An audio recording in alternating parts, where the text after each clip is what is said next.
Right, we're going to go.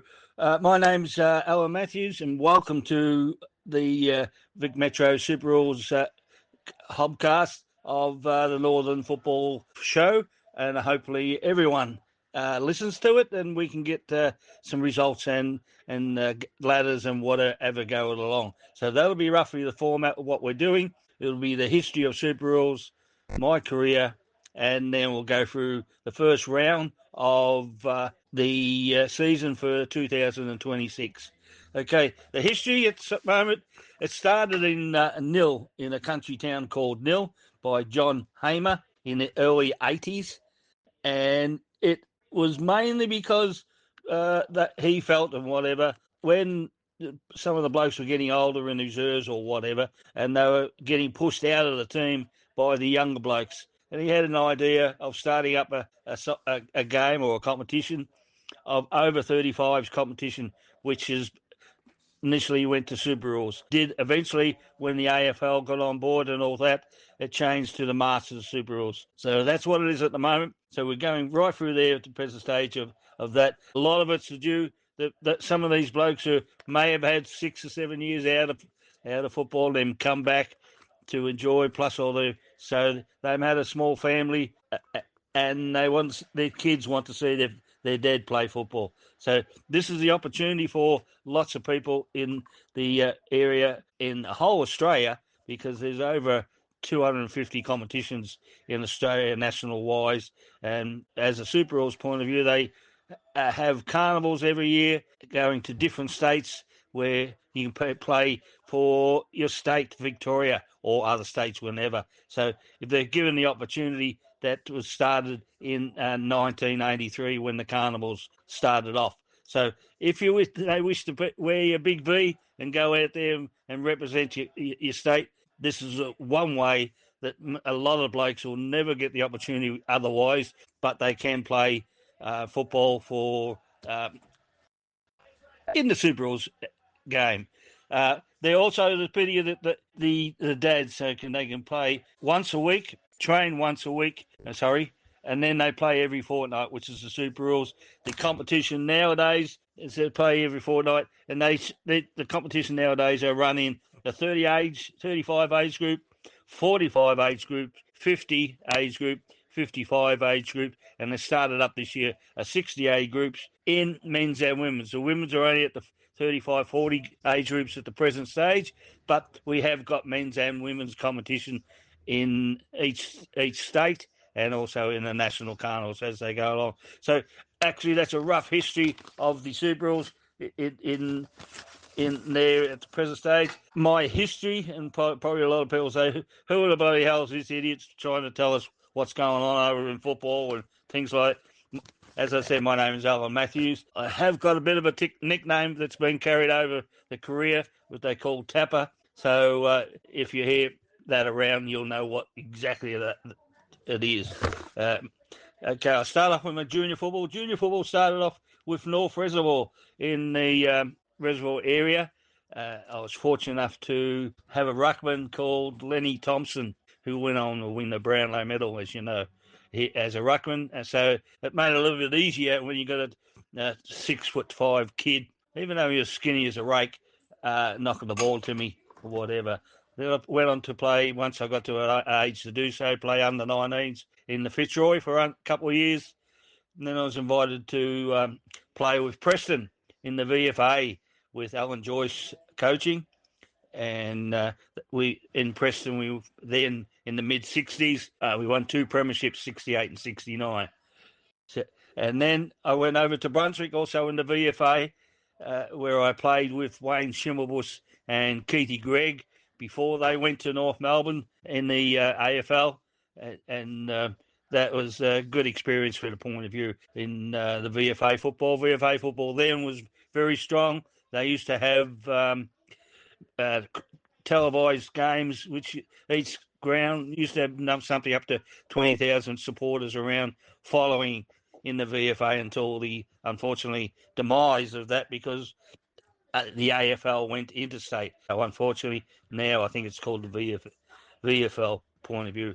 Unfortunately, that's the way It's those sort of type things go. One of the players who coached me at played at Diamond Creek to play with Brunswick, where he got me to Diamond Creek, which was Keithy Burns, and I played 10 years up there with Diamond Creek. Fortunate enough to win a best and fairest in 1978. Then I continued on with Reservoir in the I think it was second division then, but now I think they're down in the third division. But Reservoir and played ever since in 1981. Continued and still with the club right now as a supporter, more of you, from 91 onwards. I was a life member of the Reservoir Football Club, and that as my career went. I then started the Super Rules, where I played with the Diamond Valley for 2 years, 91 and 92, and I played in one premiership and got beat in the other in those years. Then on to Reservoir, this side, the north side. At the moment, I was the foundation member of the club, so we've been going 34 years. That's been a very fruitful foundation for me from a point of view of keeping my football. I played up until I was approximately 66, which is probably say bloody old bastard. But anyway, that's me. I am a life member of the Reservoir now Northside Super Rules, life member, and in the Hall of Fame at Reservoir. And I played over something like for 280 odd games of Super Rules. In the Diamond Valley, I played with the Diamond Creek and Reservoir. I played 350 odd games. I then, in 1994, went on to the Vic Metro League as a general manager administrator up until about 2000, where I am also a life member of the Vic Metro Super Rules. And in 2012, I became a Masters Hall of Fame for the Australian Masters competition, which is, I think, very good from my point of view in the peers, looking after and going into blokes who do a lot of work and then get the rewards. So I'm very fortunate to have that type of background from the Super Rules point of view. I did also have a career during the summer with athletics, coaching athletics and whatever. That started in about 1969 when I was still playing with the VFA. Went on coaching, officiating, and we started Little Ash there.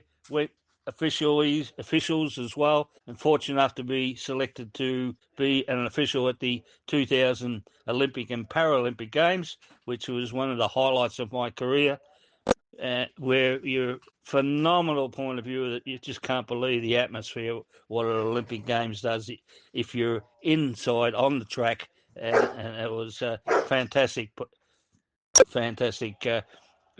games and whatever. Some of the kids I coached, Gary Honey, I coached him. He was to a second in the LA Olympics. Steve Hooker, I coached also. He won a gold medal in the pole vault. And some of the footballers that have gone through from me, Anthony Koutafidis, Severio Rocker, Dennis Banks, Darryl Cox, David Glascott, Stevie Allender, and there's a lot of others that probably could say, but we had fortunate point of view of having those kids come through in the athletics as well to go and play AFL football, which is a tremendous job, I felt, in relation to everything there. So, okay, that's a rough history of what my career was. What we'll do now is that we'll go through the first round of Super Rules which is on the 12th of April. The first then we've got in the breakup up there. We've got the girls football, which is played on the Saturday before on each of the games, where there's two division there's in the girls is in Division 1, Brunswick, Williamstown, Parkside, Eastern Warriors and Carrum Cowboys.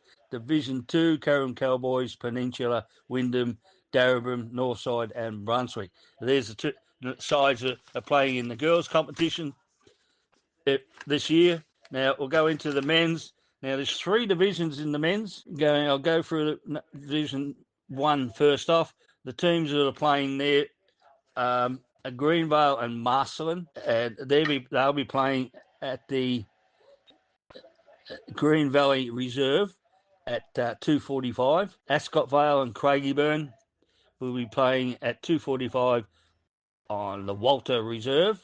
Old Pradians and Essendon at the Carney Oval, 2:45 also. Jamestown and Northern Districts at Coff Reserve number 1. And Geelong and Plenty Valley will be playing the Grinter Pastor Oval at 3 o'clock.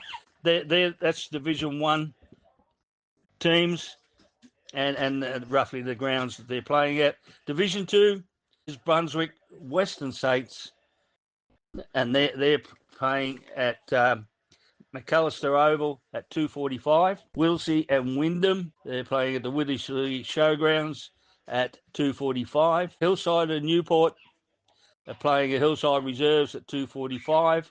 Diamond Valley and Rupertswood at 2:45 in Telfer Reserve. Lorimer and Northside will be playing at the Lorimer Reserve number 2 at 2:45. So they're the teams at the Division 2. Division 3, we have, let's see, Division 3, with Ascot Vale and Craigieburn will be playing at the Walter Reserve at 12:45. Greenvale and Wyndham and the Greenvale Reserve at 12:45. Geelong and Plenty Valley will be playing at Grinter Reserve at 1 o'clock. Williamstown and Northside will be playing at the Cross Reserve number 1 Oval, and Essendon has the bye. So there's 3 divisions now in the 35s plus age group, which the season, as I said, starting on the 12th of April. Now, the 45 competition, I'll just do the northwest side, is at the Williamstown and Marcelin playing at the Cross Reserve on 11 o'clock. Geelong and Northern District playing at Grinter Oval at 11 p.m. Diamond Valley, Craigieburn playing the Telfer Oval at 12:45. Brunswick has the bye. So that's the Northwest Division for the 45 age groups. 50 age groups, there is Williamstown Northside, which will be playing at... Let's see, I've got it. Sorry. Got the wrong piece of paper. Sorry about it. I've lost the wrong paper. Whatever it is. 45, the 50s. As I said, Williamstown Northside playing in the Coff Reserve, number 3. Brunswick at Essendon McAllister Oval at 10:45. Diamond Valley and for Plenty Valley are playing the Telfer Reserve, number 1 at 10:45. And Ascot Vale and Wyndham playing at the Walter Reserve at 10:45. The 55s, they're playing in the 55s. You got Eastern Warriors at Lilydale are playing at Roy Call Reserve 10:15. But I'm sorry, they already played, so I'll do you this now. The results of that, because they played last week. Eastern Warriors 48, Lilydale defeated them. They made 84. Next one is Frankston and Box Hill. We're playing at the Roy Dog Reserve. This Box Hill 54, Frankston 35. The next one is Beaconsfield and Northside. Northside 47, Beaconsfield 37. Cowboys and Diamond Valley 74-25. Peninsula and Williamstown will be playing 84-23. And South Yarra and Brunswick is Brunswick 65-43. And Geelong's got the bye, or had the bye. That's the first round. I'll give you the ladder also at the present stage. The 55s are at present. The 55s ladder is Diamond Valley on top, Peninsula second, Lilydale third, Box Hill fourth, Northside fifth, Beaconsfield sixth, Frankston 7, Eastern Warriors 8, Williamstown 9, Carrum Cowboys 10, and as I said, the Geelong had the bye. So that's the ladder for round 1 for the 55s. The 60s, they'll be having a little round robin competition during the season with the teams in there. Carrum, Cowboys, Brunswick, Diamond Valley, Northside are going to combine, and Williamstown. The first games there will be at also 12th of April. The raid door at 12 o'clock. The Northside and Diamond Valley playing at Telfer at 9 o'clock on the 12th of April. So the divisions there going through with all that at the present stage. The whole lot was gone through for the first round. Hopefully, that the point of view that we can get going with the radio cast on every Sunday. We're going to have it on the 11 o'clock on Sunday. What will be, as I said, the format will be that the 1 week will have all the games what I've just written out and where they are. The following week will be having the results and the ladder to all the divisions as we go along in that way. So at the present stage, okay, it might be a short show, but once we get the thing going along, we'll have at least a half-hour show so we can have all that. And what I'll need to have from each of the clubs is a little bit of info to come to me. Thanks for listening to the Super Rules Show with Allan Mathews.